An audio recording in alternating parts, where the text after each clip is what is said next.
ಇದು ಜಿ ಕನ್ನಡ ನ್ಯೂಸ್ನ ಸ್ಫೋಟಕ ವರದಿ. ಗೃಹಲಕ್ಷ್ಮಿ ಯೋಜನೆಯಲ್ಲಿ ಬಯಲಾಗಿದೆ ದೊಡ್ಡ ಹಗರಣ. ಗೃಹಲಕ್ಷ್ಮಿ ಯೋಜನೆಯ ಲೋಪವನ್ನು ಸಿಎಜಿ ಉಲ್ಲೇಖ ಮಾಡಿದೆ. ನೋಡಿ, ಆಡಿಟ್ನಲ್ಲಿ ಗೃಹಲಕ್ಷ್ಮಿ ಯೋಜನೆಯ ಭಾರಿ ಲೋಪ ಪತ್ತೆಯಾಗಿದೆ. ಕರ್ನಾಟಕ ಕಾಂಗ್ರೆಸ್ನ ಮಹತ್ವದ ಯೋಚನೆ ಈ ಗೃಹಲಕ್ಷ್ಮಿ. ಹಾಗಾದ್ರೆ ಏನು ಲೋಪ ಆಗಿದೆ? ಲೋಪಗಳನ್ನೆಲ್ಲ ಸರಿಪಡಿಸಿಕೊಂಡು ನಿಜವಾದ ಫಲಾನುಭವಿಗಳಿಗೆ ಯೋಜನೆಗಳು ತಲುಪಬೇಕು ಅನ್ನುವಂಥ ನಿಟ್ಟಿನಲ್ಲಿ ಒಂದು ಕಡೆ ತೀವ್ರ ರೀತಿಯ ಪರಿಷ್ಕರಣಾ ಪ್ರಕ್ರಿಯೆ ನಡೀತಾ ಇದೆ. ಮತ್ತೊಂದು ಕಡೆ ಸಿಎಜಿ ಆಡಿಟ್ನಲ್ಲಿ ಗೃಹಲಕ್ಷ್ಮಿ ಯೋಜನೆಯ ಭಾರಿ ಲೋಪ ಪತ್ತೆಯಾಗಿದೆ. ಹಾಗಾದರೆ ಎಲ್ಲಿ ಏನು ಲೋಪಗಳಾಗಿದ್ದಾವೆ? ಇವತ್ತು ಕರ್ನಾಟಕದಲ್ಲಿ ಆಡಳಿತವನ್ನು ನಡೆಸ್ತಾ ಇರುವಂತಹ ಕಾಂಗ್ರೆಸ್ ಪರಿಷ್ಕರಣಾ ಪ್ರಕ್ರಿಯೆಗೆ ಸಂಬಂಧಪಟ್ಟಂತೆ ಹಲವು ಉಲ್ಲೇಖಗಳನ್ನು ಮಾಡಿದೆ. ಸತ್ತವರ ಹೆಸರಿನಲ್ಲಿ ಗೃಹಲಕ್ಷ್ಮಿ ಹಣವನ್ನು ಬಳಕೆ ಮಾಡಿಕೊಳ್ಳಲಾಗ್ತಾ ಇದೆ. ಜೊತೆಗೆ ಟ್ಯಾಕ್ಸ್ ಪೇಯರ್ಸ್ ಕೂಡ ಗೃಹಲಕ್ಷ್ಮಿ ಹಣವನ್ನು ಪಡೆದುಕೊಳ್ತಾ ಇದ್ದಾರೆ. ಆದರೆ ನಿಜವಾದ ಫಲಾನುಭವಿಗಳಿಗೆ ಲಭ್ಯವಾಗಬೇಕು ಅನ್ನೋದು ನಮ್ಮ ಉದ್ದೇಶ ಅಂತ ಈಗಾಗಲೇ ಕರ್ನಾಟಕದಲ್ಲಿ ಆಡಳಿತ ನಡೆಸ್ತಾ ಇರುವ ಈ ಯೋಜನೆಯನ್ನು ಜಾರಿಗೆ ತಂದಂತಹ ಕಾಂಗ್ರೆಸ್ ಹೇಳ್ಕೊಂಡಿದೆ.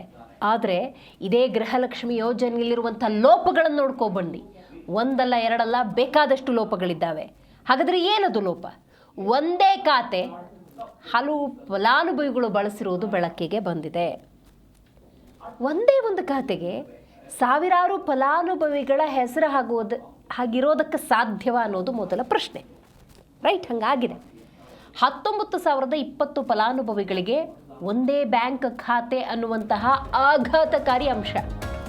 ಒಂದೇ ಖಾತೆ ಹಲವು ಫಲಾನುಭವಿಗಳು, ಇದು ಹೇಗೆ ಸಾಧ್ಯ? ಯಾವ ಲೆಕ್ಕಾಚಾರ? ಅಕೌಂಟನ್ಗೆ ಹಣವನ್ನು 2,000 ರೂಪಾಯಿ ಹಾಕ್ತೀರಿ ಅನ್ನೋದಾದರೆ ಯಾವ ರೀತಿಯ ಪರಿಶೀಲನಾ ಪ್ರಕ್ರಿಯೆಗಳು ಆಗದೆ ಹಾಕಿಬಿಟ್ರೆ ಹಾಗಾದರೆ? ಹೀಗೆ ಹಲವು ಪ್ರಶ್ನೆಗಳು. 8,995 ಖಾತೆಗಳಿಗೆ ಸುಮಾರು 1.80 ಕೋಟಿ ಪದೇ ಹಣ ಜಮಾ ಆಗಿದೆ. 10,36,308 ಫಲಾನುಭವಿಗಳು ಬ್ಯಾಂಕ್ ಖಾತೆ ಬದಲಿಸಿರುವುದು ಬೆಳಕಿಗೆ ಬಂದಿದೆ.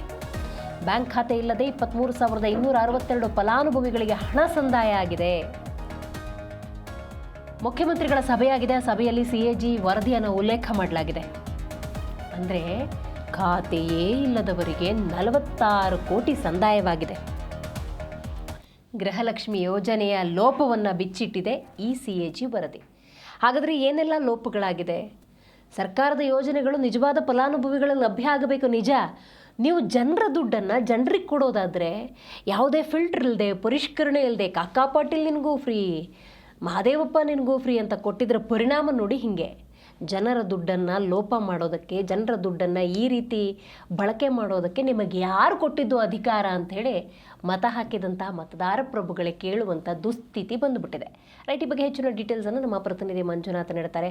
ಮಂಜು, ಗೃಹಲಕ್ಷ್ಮಿ ಯೋಜನೆಗೆ ಸಂಬಂಧಪಟ್ಟಂತೆ ಒಂದು ಕಡೆ ಪರಿಷ್ಕರಣಾ ಪ್ರಕ್ರಿಯೆ ನಡೀತಾ ಇದೆ. ಅದಕ್ಕೆ ಸರ್ಕಾರ ಕೊಡ್ತಿರುವಂಥ ಸಮರ್ಥನೆ ಸರಿಯಾದಂಥವರಿಗೆ ಈ ಯೋಜನೆ ತಲುಪಬೇಕು ಅಂತ. ಬಟ್ ಸಿಎಜಿ ರಿಪೋರ್ಟ್ ಇನ್ನೊಂದು ಕತೆ ಹೇಳ್ತಿದೆಯಲ್ಲ, ಎಲ್ಲೆಲ್ಲಿ ಲೋಪ ಆಗಿದೆ, ಅಂದಾಜು ಎಷ್ಟು ಮೊತ್ತಕ್ಕೆ ಲೋಪ ಆಗಿದೆ? ಜನರ ದುಡ್ಡು ಅಂದರೆ ಈ ಅಧಿಕಾರಿಗಳಿಗೆ ಅಥವಾ ಸಚಿವರಿಗೆ ಬೆಲೆನೇ ಇಲ್ವಾ ಹಂಗಾದ್ರೆ? ದಿವ್ಯಾ, ಖಂಡಿತವಾಗೂ ಸರ್ಕಾರ ಈಗ ಗ್ಯಾರಂಟಿ ಯೋಜನೆಗಳನ್ನ ಪರಿಷ್ಕರಣೆ ಮಾಡ್ಲಿಕ್ಕೆ ಮುಂದಾಗ್ತಿರುವಂತದ್ದು ಒಂದು ಕಡೆ. ಜನರಿಗೆ ಅದು ಟೆನ್ಷನ್ ಆಗ್ತಾ ಇದೆ. ಒಂದು, ಗೃಹ ಜ್ಯೋತಿ ಬಳಕೆ ಸಂಬಂಧಪಟ್ಟಾಗೆ 200 ಯೂನಿಟ್ ವಿದ್ಯುತ್ ಸಂಬಂಧಪಟ್ಟಾಗ ಇದೆಯಲ್ಲ, ಅದು ಕಮರ್ಷಿಯಲ್ ಅಂಗಡಿ ಮುಗ್ಗಟ್ಟುಗಳಿಗೆ ಬಳಕೆ ಮಾಡ್ಕೊಡ್ತಾ ಇದಾರೆ ಎನ್ನುವಂತ ಆರೋಪ ಕಳೆದ 2-3 ಕಡಿಮೆ ಒಂದು ವಾರದ ಹಿಂದೆ ಡಿ.ಕೆ. ಶಿವಕುಮಾರ್ ಸಭೆ ಮಾಡ್ತಾರೆ. ಜೊತೆಗೆ ಅದನ್ನು ಪರಿಷ್ಕರಣೆ ಮಾಡಬೇಕು, ಹೊಸದಾಗಿ ಅರ್ಜಿ ಹಾಕ್ಬೇಕು ಎನ್ನುವಂಥದ್ದು ಇದೆ.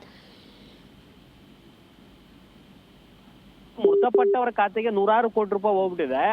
ಆ ಕೋಟ್ಯಾಂತರ ರೂಪಾಯಿ ನಾವು ವಾಪಸ್ ಪಡೆದುಕೊಳ್ಳಕ್ ಆಗುತ್ತೋ ಇಲ್ವೋ ಗೊತ್ತಿಲ್ಲ. ಆದ್ರೆ ಹೊಸ ಅರ್ಜಿಗಳನ್ನ ನಾವು ಹಾಕ್ಸ್ತೇವೆ, ಇದು ಸದ್ಯದಲ್ಲೇ ಜಾರಿ ಆಗುತ್ತೆ ಅನ್ನೋ ನಿಟ್ಟಿನಲ್ಲಿ ಸರ್ಕಾರ ಕೂಡ ಒಂದು ರೀತಿ ಪ್ಲಾನ್ ಮಾಡ್ಕೊಂಡು ಈಗ 2 ಯೋಜನೆಗಳನ್ನ ಹೊಸದಾಗಿ ಅರ್ಜಿಗಳನ್ನ ಹಾಕ್ಲಿಕ್ಕೆ ರಾಜ್ಯದ ಜನತೆಗೆ ಸೂಚನೆ ಕೊಟ್ಟಿರುವಂತದ್ದು.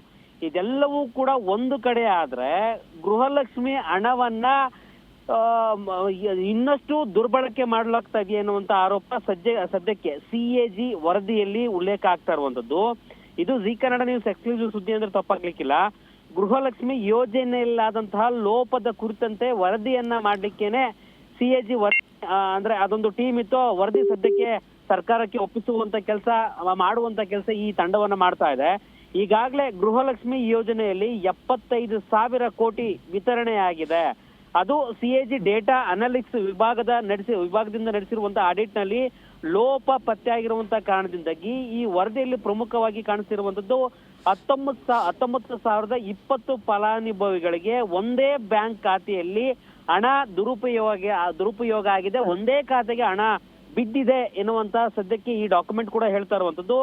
ಒಟ್ಟು 8,995 ಖಾತೆಗಳಿಗೆ ಸುಮಾರು 1.80 ಕೋಟಿ ಪದೇ ಹಣ ಜಮೆ ಮಾಡಲಾಗಿದೆ ಎನ್ನುವಂತ ನಿಟ್ಟಿನಲ್ಲಿ ಡಾಕ್ಯುಮೆಂಟ್ಸ್ ಎಕ್ಸ್ಕ್ಲೂಸಿವ್